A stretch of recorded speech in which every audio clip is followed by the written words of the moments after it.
Hello and welcome to the Surly Side Gamer Club. This is Jason, aka GreywolfZX's, and this is day one of my Xbox mod project. Now, what's the first thing you need to do an Xbox mod? Well, first you need an Xbox. But secondly, I guess, you need a working Xbox. So, this is where we test the Xbox I've got and see what's working correctly and what's not. Alright, so I've got this sucker hooked up. I'm going to put power on. Plug it in, and you'll notice it immediately turned on. So that's that's not supposed to happen. It shouldn't turn on until you hit the power button in the front. Alright, I'm going to plug this controller in. The clock capacitor is bad on this Xbox, so it does not store the time. But we'll address that one later as well. Let's see what happens when we hit the various buttons. Oh, hey, it's reading the game in there. That's a good sign. I don't remember what auto adjust on this. Oh, that's not it. That's not it either. Well, that's what you get when you take apart a Dell monitor and then don't put the bezel back on. Okay, so if I hit the power button, nothing. Okay, if I hit the eject button, oh hey, that's working alright. Now I'll be honest with you, I'm already a little ticked off at this project because I've already shot all this footage and tested all this, and even giving my aggressively low standards, it still looked horrid. So this is a redo, and I'm seeing if I can do it better. But point being, I've previously taken this apart and cleaned the unit, and I have been able to look inside, and what it was doing previously is whenever you'd hit the eject button, the thing would turn off. So the only way to turn the unit on would be to hit the eject button, which would turn it on, but then if you hit the eject to close the tray, the unit would turn back off. So you could close the tray with your hand, and then everything would work just fine. So anyway, non-functioning power, and the eject button's working okay, but we have no way to turn it off unless we pull the power cord. And if I put this back in, we'll see it comes immediately back on.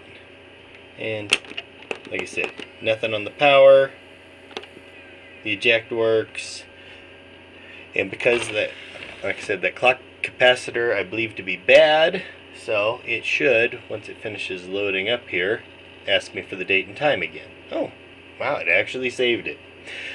And I know the clock capacitor is bad because when I took it apart and looked at the motherboard, all the, we'll say, magical juice that's inside the supercapacitor was on the motherboard, and that's the type of thing you want to clean off because it will corrode the traces. Alright. Well, we've identified that I can't turn it off, but the eject button's working correctly. So, I am definitely not the first person to have had this problem. So I decided to do a little research on it. And that's where we get here. I did a Google search. Oh, can't do it there, dummy. And, you know, same sort of problem, which led me to this site, and the ISO zone here, tutorials, Xbox, hardware, -and -modding, trace corrosion repair. And this site hit some good pointers, but this sounds exactly like what my problem is. And you know, you get in there and you can see kind of the bad traces there. I found a couple other sites that were referring to it and different ways to fix it.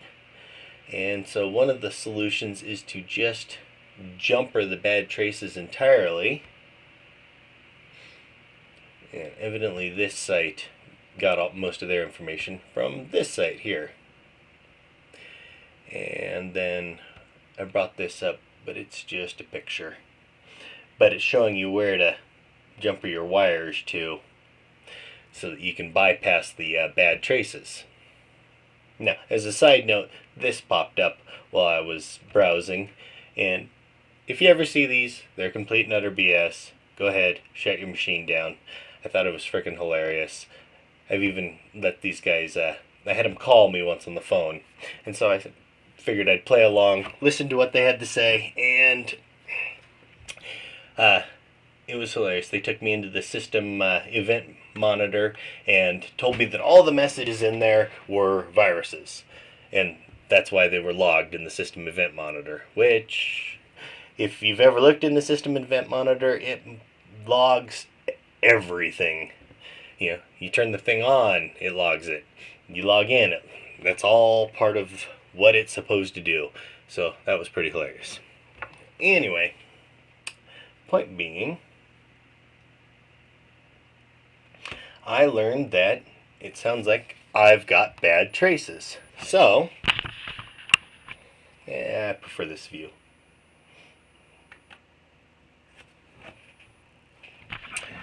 I decided I need to take this guy apart. I've got it all unscrewed already. Like I said, I've done this once before. You'll notice that I've got an 80-pin IDE cable here and not the 40-pin that comes in the unit. That's because later on I want to swap out to a larger hard drive using SATA, and so these adapters, the PATA to SATA, evidently require the 80-pin according to other tutorials I've read online. And everybody says that the unit to get to work with the Xbox is the one with the 2 capacitors. Oddly enough, that seemed rather non-specific to me, but that seems to be the only unifying factor that everyone could come up with. Alright. So I've got all the screws out of this guy, so it comes apart much quicker. And I'll be honest, with how much I've been torquing on this 80-pin cable, I'm surprised the thing works at all right now. I might have to find a replacement one later. Alright, so I've unplugged IDE, unplugged power. I don't want to go through a full teardown because there are plenty of people that have done this online. But I might as well share. Hard drive comes out. Like I said, I've taken out all the screws.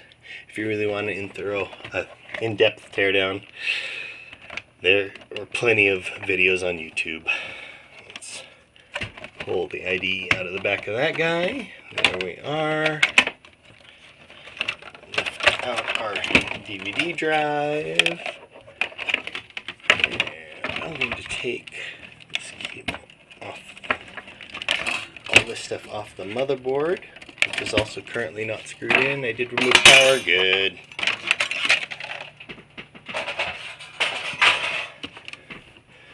Okay.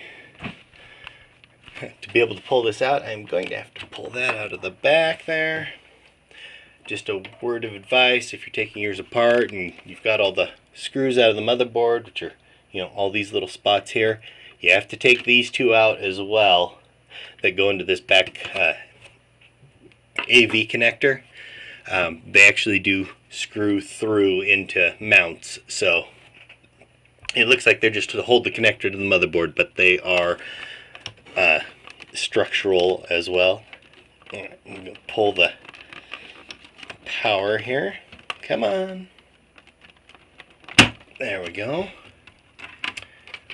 So that's that. And the last bit is to pull the the front panel connector, which is this yellow cable right here.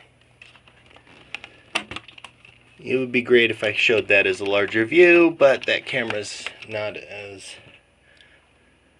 nice, so when I make it bigger, it gets fuzzy bad. And the one I've got all zoomed in on the front there, it gets fuzzy bad too because it's even worse. Alright, we'll pull the board up here and we can just lean that over the front. I know true electronics purists are probably cringing if they're watching this because I don't have any ESD matting or any of that fun stuff. Alright, now the other thing you got to do to be able to pull the motherboard is you got to pull this fan out here in the back. To do that, you got to remove the clip. You can actually see it, the white clip right there. That's your fan power. It just pulls out very easily. Then there are two little plastic clips on either side of the fan, located in the corners there. And the hard part about them for me has been that when you pop the clip off the top, there is another catch that catches it on the bottom. So you pull it up just a little bit, and you got to get both sides simultaneously. And yeah, you get these two tabs in the back. You got to lean it back so that the tabs come clear of the shielding there. And oh, it's still stuck because there's another little ridge at the bottom of the fan that catches. And for some reason, I guess I've gotten really used to doing that. Okay. Now, like I said, all the screws are already out. We've removed all the impediments. We should be able to get our board out. And then I will fumble around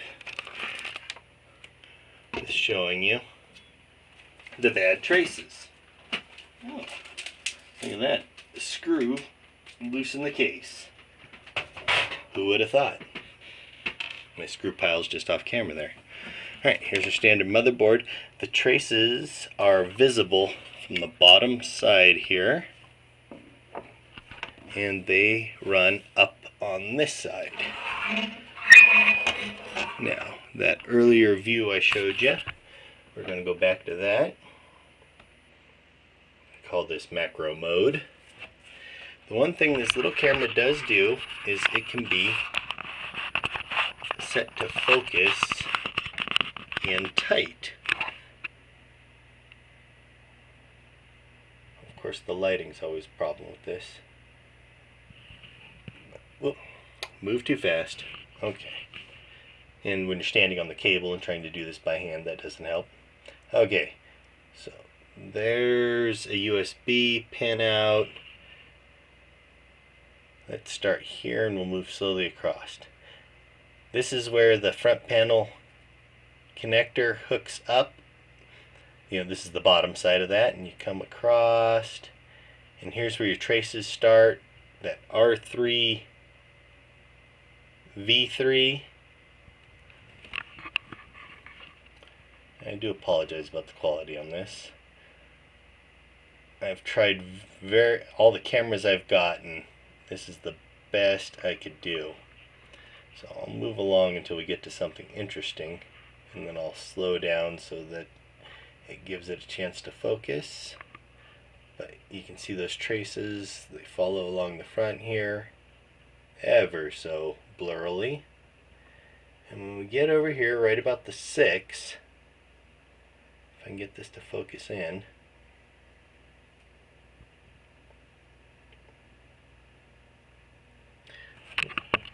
turn it an angle so it's not shadowing itself, and that seems to have helped. There we go. Come down. Here they are, just after the 6. You can see the corrosion on the traces there. See the pits? And so, according to the online research that I was showing you, these guys are bad. Man, that looks, when you can actually see it all zoomed in, it looks really bad. So it comes on past the 7 here. We get up here to the corner, and things clear up and go on from there. So, my first order of business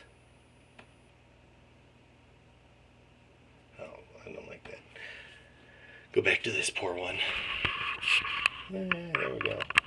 Get a bad non-zoomed in shot for that. Anyway, my first order of business is to correct the issue with these traces.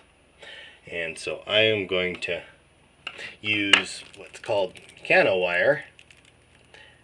And this is a 30 gauge wire that evidently you can do I want to call it wraps. I am not an electrical engineer, so I am sure I'm getting this terminology wrong. But it's kind of like creating a circuit board, except you're going from peg to peg and laying out your traces that way, or laying out your wires that way. I thought wire wrapping wire. So you do wrapping of some sort. So I am going to use this wire to try and solder in and basically jumper the traces, to bypass the bad sections.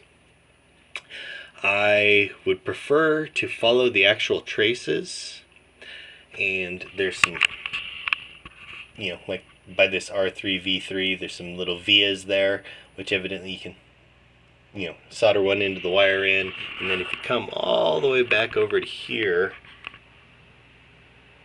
then you can solder in at these 3 points and use that to replace wires.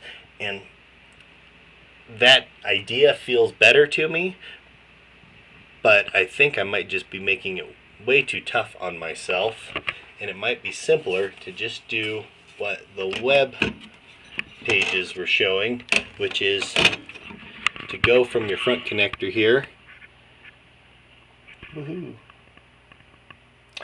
and jumper back to a pick chip. I don't see where the pick chip is because I hadn't really considered this as of yet. But you jumper back to the pick chip and just forgo the motherboard altogether. Let's see, that would be, this is your pick chip, and those are the connectors you'd be going to. And I should have an Xbox 1.0, 1.1. I believe I covered this in the previous video. But you can tell that because I've got the single line power connector there, as well as I've got the GPU cooling fan. It's so weird to have it not zoom unless I'm close enough. I was used to the zoom being set the other way. So that's day one. This is testing. We've identified those problems, and I mentioned earlier the capacitor. It's this guy right here. It doesn't help if you push around what you're trying to show. That's the bad one. Lots of guys online just say to remove them. I bought another one of a larger value, a 5 volt 1 microfarad, or 1 microfarad, a 5 volt 1 farad. The microfarad's kind of a normal capacitor rating, or multiple microfarads. When you get up into the farad range, which is, I'm going to totally butcher this explanation, but shall we say it's a measurement of stored energy. So a microfarad being a millionth of a farad, a full farad stores a lot more energy, which is why this works as kind of a little battery. So when you unplug it, it supplies power to the CMOS chips to store the date and time. And these are 2.5 volt rated. Well, a capacitor rating is how many volts it can handle. And once again, I'm not an electrical engineer, so take my explanation with a little bit of grain of salt. If you really want a good electrical engineer, watch Dave Jones with the EEV blog. Excellent. But so if you have a 2.5 volt cap, and you should be able to replace it with a 5 volt cap, because it won't put any more voltage into the system. It is just rated to handle a higher voltage and is less likely to fail. evidently what a standard engineering practice is to derate caps by 50% because there is a standard bell curve for the quality of a cap construction. So if you need to handle a 16 volt load is the wrong term, but a 16 volt difference with your capacitor, then you want to get a 32 volt rated capacitor to make sure that you are covered in that respect. I think the 2.5 volt rating on these is, shall we say, matched to the voltage on the rail. So by having a 5 volt, I suspect it should be able to withstand more voltage difference and should last longer. It's still a 1 farad cap, so it should store the same amount of energy, and we'll find out if I'm wrong. I know that that's true for standard capacitors. In dealing with supercapacitors or ultracapacitors, I don't know if that adage changes, but you'll all get to see me experiment and try, and if I'm wrong, maybe it'll save you from making the same mistake. Okay, so thank you for watching day 1, and day 2 will be soldering in the new cap and jumping the bad traces.